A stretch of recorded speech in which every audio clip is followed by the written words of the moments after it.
సుమన్ టీవీలో మీ personal and business promotions కోసం కింది నెంబర్కి కాంటాక్ట్ చేయండి.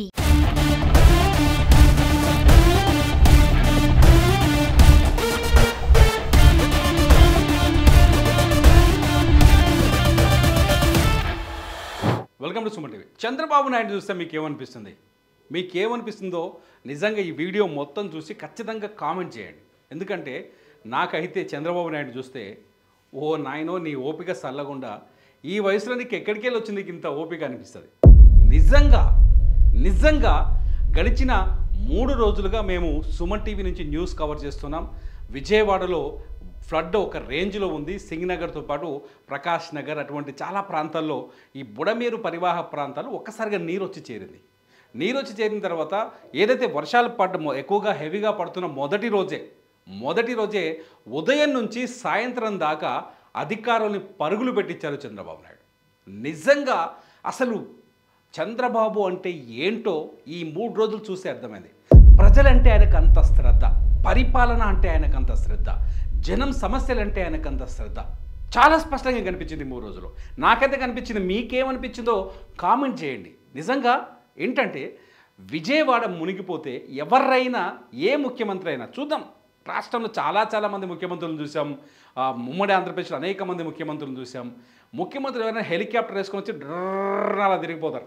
వచ్చి చూసుకుంటూ పోయి ఇక్కడ ఇదైంది ఓకే, దాని మీద అధికారులు ఎట్లాగో రిపోర్ట్లు చేస్తారు. మన సెక్రటరీకి వచ్చి ఏసీలో కూర్చొని హాయిగా పల్లీలు తింటూ పకోడీలు తింటూ హాయిగా సమీక్షలు చేస్తారు. కానీ చంద్రబాబు నాయుడు గడిచిన 3 రోజులుగా నిద్రపోవట్లేదు.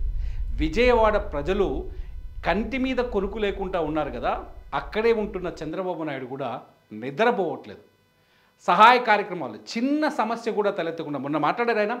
ప్రజల ప్రాణాలని రక్షించడమే నా ప్రథమ బాధ్యత అన్నారు. చాలా హ్యాపీగా అనిపించింది. చాలా హ్యాపీగా. ఏ ముఖ్యమంత్రి అయినా ఆయన వయసు ఎంత? 74 ఏళ్ల వయసులో నీళ్ళలో తిరుగుతాడా? ఒక్కసారి చూపిస్తా ఒక వీడియో మీకు. ఒకసారి చూడండి. ఏందైనా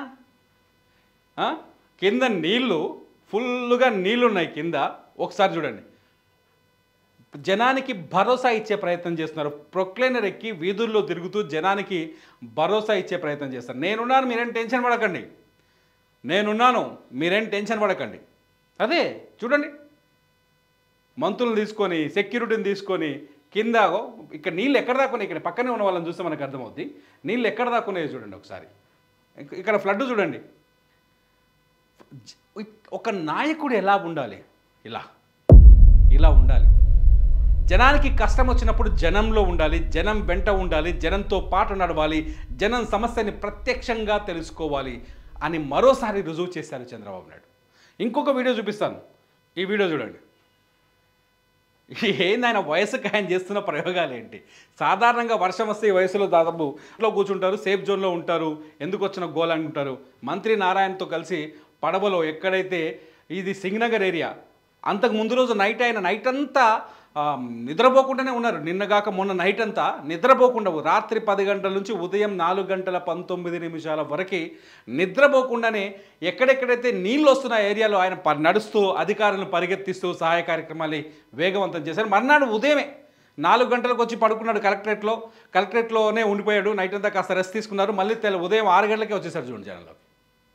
ఉదయం 6 గంటల్లోకి వచ్చేసి ఇక్కడ పబ్లిక్తో మాట్లాడడం, ఇక్కడ వీళ్ళంతా జనంతో మాట్లాడడం, ఎక్కడెక్కడ ఏమంది. ఇక్కడ నీళ్లు చూడండి ఎక్కడున్నాయో. ఇక్కడ నడుములోతు నీళ్లున్నాయి. ఒక్కొక్కరికి నడుములోతు నీళ్ళలో పడవేసుకొని మళ్ళీ జనంలోకి వెళ్ళిపోయి. ఇంత సాహసం ఎవరైనా చేస్తారా? ఏంటిది? ఆయన చూస్తే ఆశ్చర్యం వేయట్లేదా? ఒక ముఖ్యమంత్రి ఈ స్థాయిలో ఒక సామాన్యుడిలాగా అతి సామాన్యుడిలాగా జనంలో తిరుగుతూ ఒక మామూలు గ్రామ లేకపోతే వీధిలో ఉండే అధికారి ఎవరైతే ఉంటారో, లేకపోతే మురుగునీటి పారుదల అధికారులు ఎవరైతే ఉంటారో వాళ్ళతో ఈక్వల్గా జనంలోకి వెళ్ళిపోయి పనిచేయటం ఏంది? ఎంత గ్రేట్! ముఖ్యమంత్రి అంతే పనిచేశాడు. ఆ ఊళ్ళో ఉండే గ్రామ కార్యదర్శి అంతే పనిచేశాడు. లేకపోతే కార్పొరేషన్ ఏరియాలో ఉండే ఆ వీధి అధికారి అంతే పనిచేశాడు. ఒక ముఖ్యమంత్రి ఈ స్థాయిలో విజయవాడ నగరంలో వచ్చిన ఫ్లడ్ని చూసి అక్కడి ప్రజల్ని ఆదుకోవడానికి ఈ స్థాయిలో ప్రయోగం చేయడం అయితే నేనైతే ఆశ్చర్యపోతున్నాను. అసలు ఆ వీడియోలు చూస్తుంటేనే మైండ్ బ్లోయింగ్. ఇగో ఈ వీడియో చూడండి ఒకసారి. ఇది నిన్న 4వ తేదీ కదా, 2వ తేదీ రాత్రి 1వ తేదీ రాత్రి నుంచి 2వ తేదీ ఉదయం తెల్లవారుజాము వరకు నైట్ ఎలా తిరుగుతున్నారో చూడండి. ఇది 2వ తేదీ, మీకు ఒకసారి నేను చూపిస్తాను. ఈ 2వ తేదీ నదీ పరివాహక ప్రాంతాల్లో ఎక్కడైతే ఫ్లడ్ వచ్చి అంటే ఈ బుడమేరు ఫ్లో పెరుగుతుంది, ప్రమాదకర స్థితికి చేరుతోంది, కాలనీలు మునిగిపోయే అవకాశం ఉంది. వెళ్ళిపోయారు, కాలనీలోకి వెళ్ళిపోయారు. చూడండి, నీళ్ళల్లో తిరుగుతూ కాలనీలు వెళ్ళిపోయి అక్కడ జనంతో మాట్లాడుతూ పరామర్శ పబ్లిక్తో మాట్లాడుతూ, మీరు భయపడకమ్మా, మీరేం భయపడకండి, మేమంతా ఉన్నాం, అభయం ఇస్తున్నారు చేతితో. చూడండి డైరెక్ట్ ఒక సీఎం వెళ్ళి ఒక సామాన్యుడితో మాట్లాడుతున్నాడండి. ఎంత గొప్పగా ఆలోచించారు ఆయన. నిజంగా విజయవాడని ఇలా దోసిట్లో పెట్టుకొని కాపాడారు.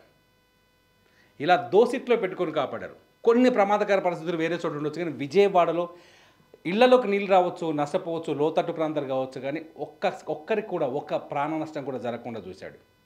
That is Chandrababu Naidu. 1996లో ఆయన 95లో ఆయన మొట్టమొదటిసారి ముఖ్యమంత్రి ఉన్నప్పుడు ఒక పవర్ఫుల్ వ్యక్తిగా కనిపించేవాడు. అప్పుడు నేను చదువుకుంటాను, 10th క్లాస్ చదువుతున్నాను ఆ టైంలో నాకు తెలిసి. ఒక పవర్ఫుల్ సీఎంగా కనిపించారు. అటువంటి పవర్ఫుల్ సీఎం మళ్ళీ ఇప్పుడు కనిపిస్తున్నారు.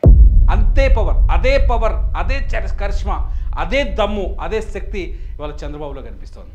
నిజంగా చాలా గ్రేట్ కదా. మీరేమంటారు? చంద్రబాబు పనితీరు పైన మీరేమంటారు? నేనైతే ఆయనకు ఒకసారి హ్యాట్సప్ చెప్పాలనుకుంటున్నాను, చాలా గ్రేట్ అనుకుంటున్నాను. ఎందుకంటే రాత్రి నిద్రపోకుండా ఆ వయసులో పనిచేసే వాళ్ళు ఎవరున్నారు గురు? ప్రజల కోసం ఇట్లా జనంలోకి వచ్చే వాళ్ళు ఎవరున్నారు చెప్పండి? అధికారం వచ్చిందంటే బుల్లెట్ ప్రూఫ్ కార్లలో తిరిగిపోయి ఏసీ రూములో ఉండేవాళ్ళు ఉన్నారు, కానీ అధికారం వచ్చిన తర్వాత ఒక సామాన్యుల జనంలోకి వచ్చి మాట్లాడే ముఖ్యమంత్రి ఎవరైనా ఉన్నారా? మీరేమంటారు చెప్పండి? కామెంట్ చేయండి. చంద్రబాబు నాయుడు విజయవాడకు చేస్తున్న సేవ పైన కామెంట్ చేయండి. విజయవాడలో వరద ప్రభావిత ప్రాంతాలపైన చంద్రబాబు నాయుడు దృష్టి సారించిన విధానం పైన మీరు కామెంట్ చేయండి. ఇటువంటి నాయకుడు మనకు కావాలా వద్దా? ఇటువంటి నాయకుడే కదా మనం కోరుకునేది. చంద్రబాబు పనితీరు పైన మీ ఒపీనియన్ని కామెంట్ చేయండి. మీ ఒపీనియన్ పైన నేను మరో వీడియో చేస్తా. చూస్తూనే ఉండండి సుమన్ టీవీ.